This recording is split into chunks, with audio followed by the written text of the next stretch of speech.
Fala galera, beleza? Na aula de hoje a gente vai falar sobre replicação.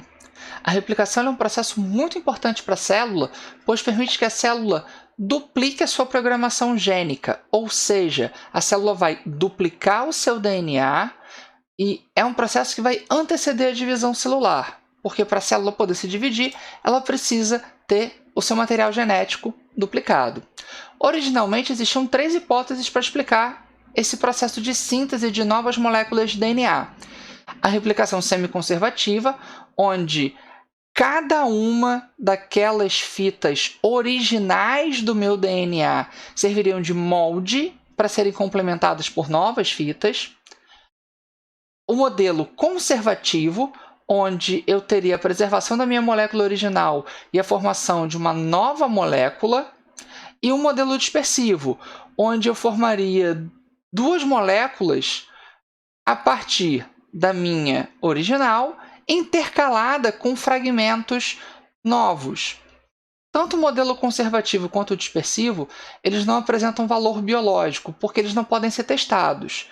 Já o modelo semiconservativo, ele foi testado lá nos anos de 1950.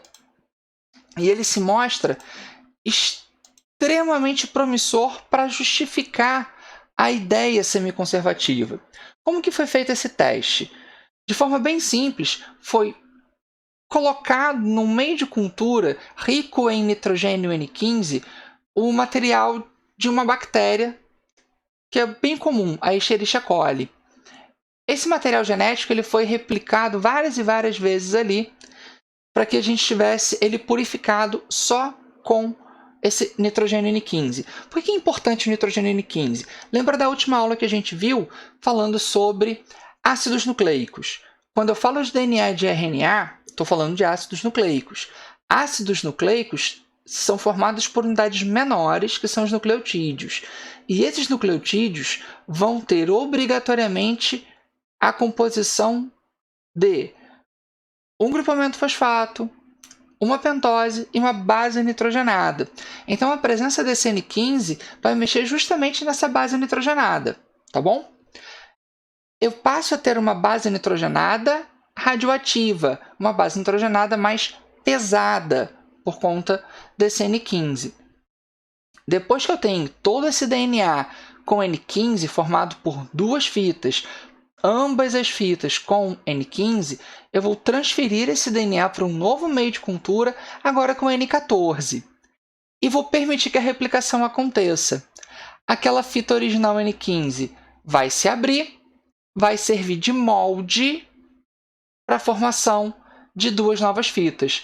Eu vou permanecer com a fita N15 presente, mas vou formar fitas N14, porque agora é o que eu tenho disponível no meio. Antes eu tinha o DNA 1515, agora eu passo a ter o DNA 1415.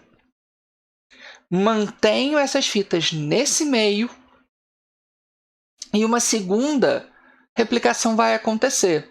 Então, aquelas minhas fitas se abrem, lembra que agora eu tenho 14, 15. Então, a 14 vai servir de molde para uma nova 14, a 15 vai servir de molde para uma nova 14. Então, eu vou formar fitas 14, 14 e 14, 15. O 15 ele permanece presente, mas eu passo a ter fitas 14, 14. Olha que interessante. Eu passo a ter 3 tipos diferentes de fitas. A minha geração inicial, que nesse caso não é mais presente, 15, 15, eu posso dizer que ela é mais pesada. Uma intermediária, 14, 15, que sempre será presente. E à medida que as gerações vão passando, eu passo a ter um aumento das 14, 14, que seriam as minhas fitas mais leves. Tanto que quando a gente olha aqui na terceira geração, o que eu posso notar? Que aquelas 2 fitas que eu tinha de cada um descendente da primeira geração, então, ó, 2 fitas aqui, 2 fitas aqui, geraram cada um 2 fitas também. Eu mantenho a minha fita 15 original, mas eu formei todas as demais 14. Então, preste atenção aqui nessa imagem. o 15 está lá embaixo. O 14, 15 ele já está um pouquinho mais alto. 14, 15, 15, 15. Eles estão em posições diferentes. E aqui a gente, se prestar bastante atenção, vai ver uma diferença na espessura da linha. Essa diferença está mostrando para mim o quê? A concentração.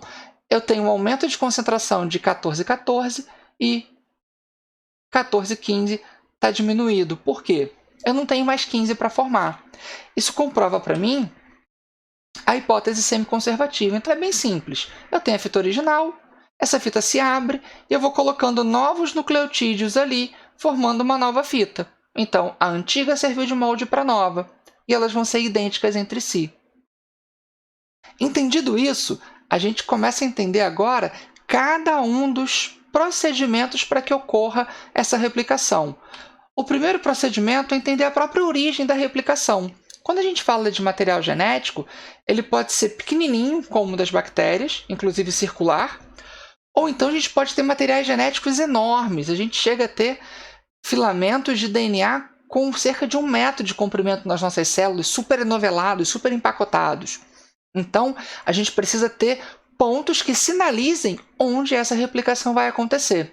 Esses pontos são chamados de ORC, que é uma sigla em inglês, mas para facilitar, a gente simplesmente vai chamar de origem da replicação.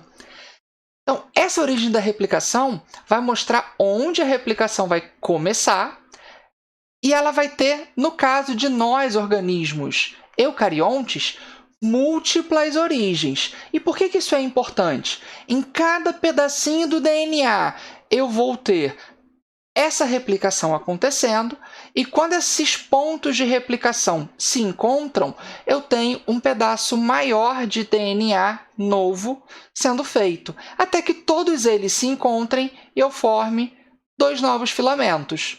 Tudo bem? Então, aqui eu tinha 3 origens de replicação já replicando, uma nova origem aqui no meio ainda para replicar. Essas duas se encontraram, formaram uma replicação maior. Aqui vai continuar replicando, até que todas elas se encontram e formam as minhas 2 novas fitas. Quando a gente fala de origem da replicação para procariontes, já é um pouquinho diferente. Como eu falei que eles têm um DNA circular, eles vão ter uma origem única de replicação. Então, eu tenho um ponto de origem de replicação e, a partir daquele ponto, eu vou começar a replicar o material genético e formar 2 novos filamentos. E aí, no final do processo, também 2 fitas idênticas. Tá bom, legal. Eu já sei que eu preciso ter pontos que sinalizem a replicação. Agora, como que esse processo vai acontecer? Esse processo ele vai acontecer sempre sendo mediado por enzimas. A primeira enzima ela vai ser a responsável por distender a estrutura do DNA. Nesse ponto aqui, a gente tem um dos pontos mais importantes do processo. Por quê? Lembra que a estrutura do DNA, além de ser uma dupla fita, ela é uma fita que está em formato helicoidal, torcida, uma alfa-hélice. Então, eu preciso distender, eu preciso abrir essa fita, tá bom? Então, a gente vai ter uma enzima chamada de topoisomerase. Topoisomerase ou simplesmente girase, porque gira, fica bem mais fácil. A função dela, tirar a tensão, distender, transformar aquela estrutura que é enovelada numa estrutura não enovelada. À medida que eu vou fazendo esse processo de distensão da fita, vem a minha segunda enzima, que é a DNA helicase. A helicase é igual um alicate, ela vai cortando, separando aquelas ligações de hidrogênio. Lembra que o DNA ele tem lá as suas bases nitrogenadas fazendo pareamentos. Adenina com timina, citosina com guanina. E esses pareamentos que acontecem por meio de ligações de hidrogênio, eles têm que ser rompidos. E quem faz esse rompimento é a helicase, tá bom? Rompi essa estrutura. Só que a chance dela se juntar novamente é muito grande. E aí nós temos as chamadas proteínas de ligação de fita simples, que vão ter a função de manter essa fita aberta. Então, ela está torcida, vem a topoisomerase, distende. Vem a helicase e vai abrindo os pedacinhos. À medida que esses pedacinhos vão sendo abertos, eu mantenho essa fita aberta para eu poder fazer uma nova fita. Tudo bem? E aí a gente entra num ponto muito importante, que é a forquilha de replicação. O que é essa forquilha? Eu abri a minha fita. Pensa que minha fita é igual a um zíper. Eu estou abrindo o meu zíper. Esse zíper, à medida que vai abrindo, eu posso formar duas novas fitas ali. Então, a forquilha ela sempre tem um sentido, uma direção, tá bom? Para facilitar o nosso estudo, a gente vai sempre olhar só para metade da forquilha. Mas, lembra, eu tenho a origem. Daquele ponto ele se abre. Então, ela vai andar tanto para uma direção quanto para a outra direção. A gente olha para uma direção só para facilitar. Eu já distendi, eu já comecei a abrir. Então, aqui, ó, eu estou abrindo tanto para um lado com a minha helicase, quanto para o outro lado com a minha helicase. Vamos olhar para um lado só. Estou abrindo, preciso colocar novos nucleotídeos ali. Eu preciso sinalizar esse processo. E agora vem a função de uma outra enzima muito importante, que é a primase. A primase ela vai colocar um primer. O que é o primer? Primer lembra de primeiro. Lembra de maquiagem. Tá bom, maquiagem eu sei que é difícil. Mas, de modo geral, as meninas vão lembrar.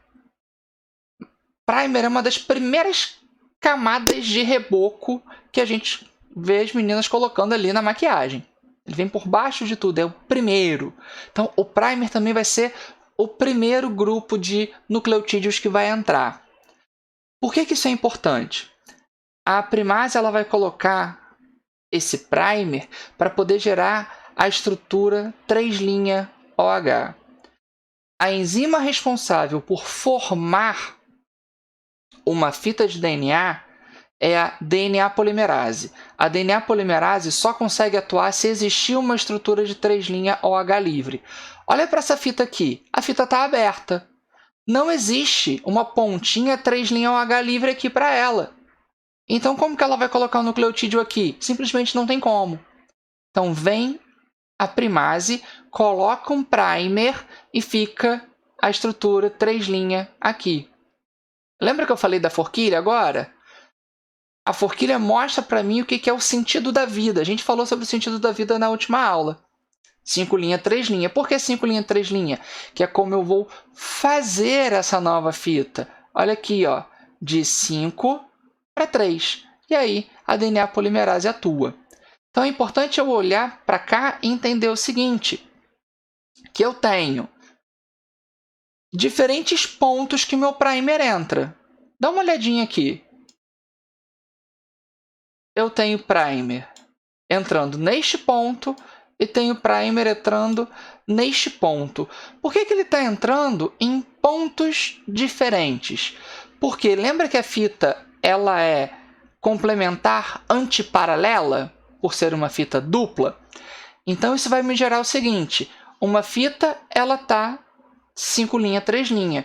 Na outra fita, ela está oposta. Ela está ao contrário. Então, ela vai andar ao contrário. Isso é muito importante para eu entender o processo. Por quê? Com isso, nós vamos ter o seguinte. Olhando para cá, ó, eu vou colocar sempre os meus nucleotídeos na extremidade 3'. Então, eu tenho uma extremidade 5' livre e uma extremidade 3' livre. Beleza até aí? Estou colocando de 5 para 3, certo? É sempre essa ligação que vai acontecer. Estou colocando aqui na 3 livre. Esse é o meu carbono 5. Caso vocês não lembrem, vamos contar novamente aqui os carbonos. Ó, carbono 1 é onde fica a base. Carbono 2, carbono 3, carbono 4 e o carbono 5 tem o fosfato. A gente já viu essa ligação antes, que é aquela ligação fosfodiéster. Tudo isso a gente já falou na aula de ácidos nucleicos. Então, é justamente aqui que vai acontecer a ligação de 5 para 3. Quando eu olho para outra fita, quem é que está livre nesse ponto? 5'. Eu não tenho como fazer a ligação aqui. Tudo bem?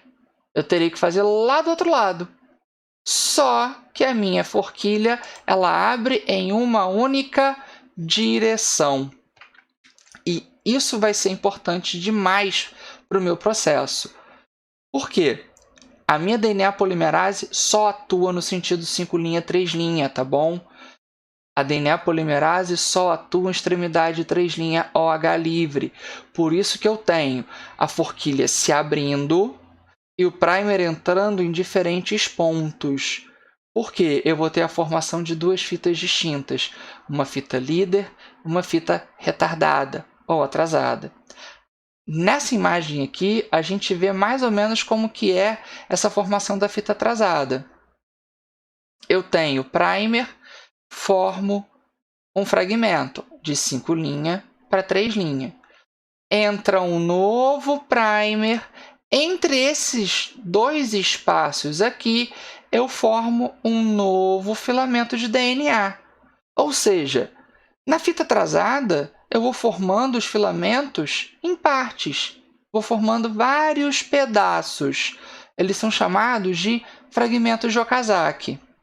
Então, para a gente entender um pouco melhor, fita líder, a primase age uma vez, coloca um primer e o processo é contínuo, porque ele anda no sentido da própria forquilha. À medida que a helicase vai abrindo, eu vou formando a minha fita. Então, se vocês olharem aqui, 5, 3. Então, eu estou fazendo uma fita de 5' para 3', certo? A ação da DNA polimerase está certinha. Eu estou andando no sentido da minha forquilha. Já aqui embaixo, olha aqui, ó, 5, 3. Porque a minha fita original ela está no sentido oposto. Ela é a minha antiparalela. Então, mesmo a minha forquilha andando neste sentido, eu preciso sempre fazer no sentido 5', 3'. Então, vou ter que andar ao contrário. Abrir um pedaço, eu faço esse trecho aqui, ó, 5', 3'. Abriu mais um pedaço, eu faço mais esse trecho, mais esse fragmento, mais esse fragmento, mais esse fragmento. Ou seja, eu vou fazendo vários pedacinhos. Então, na fita atrasada, a primase vai agir várias vezes, a primase vai colocar vários primers, e eu vou ter, então, vários pedaços de DNA sendo formados ali. Esses pedaços recebem o nome de fragmentos de Okazaki. Tudo bem? Depois que eu faço esses fragmentos todos, eu preciso juntar eles e tirar eles. Então, esse processo de retirar os fragmentos de Okazaki, ele é bem importante. Só para a gente recapitular aqui, ó. Se aqui é 3 e aqui é 5, olha para cá. 5',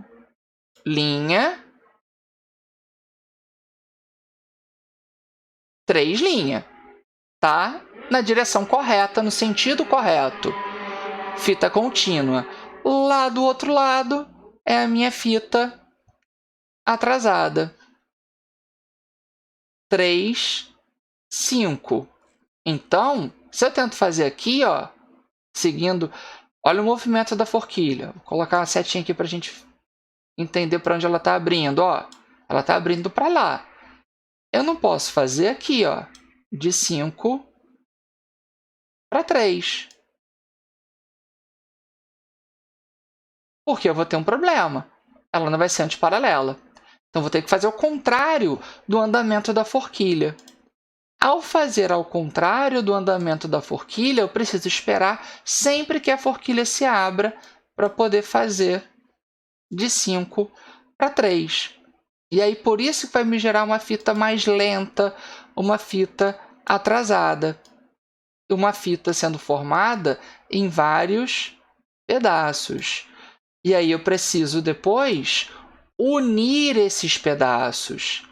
Eu vou juntar esses pedacinhos aqui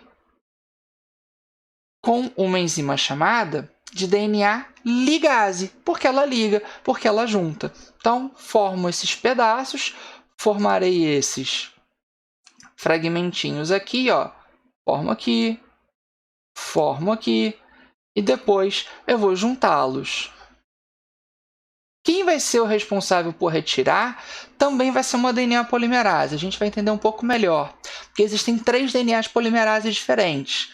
Tá? A mais importante para a gente é a DNA polimerase 3. Ela é quem forma uma fita, mas a gente ainda vai ter uma DNA polimerase que retira os fragmentos de Okazaki. A gente também tem DNA polimerase que vai fazer verificação de erros. Então, sintetizando o processo, topoisomerase distende a fita. Aqui a fita está condensada, aqui a fita está distendida. Helicase desfaz as ligações de hidrogênio. Abre a fita. As proteínas de ligação de fita simples mantêm a fita aberta. DNA primase coloca o primer. DNA polimerase sintetiza a fita de 5' para 3'. Na fita atrasada, vários primers entram, vou atuar no sentido contrário à forquilha e vou precisar, então, ligar os vários fragmentos de Okazaki. Quem liga os fragmentos? DNA ligase. E aí, falando desse mecanismo de verificação, correção de erros e das polimerases, quem vai estar fazendo esse processo de remoção do primer para poder juntar aqueles fragmentos é a polimerase 1.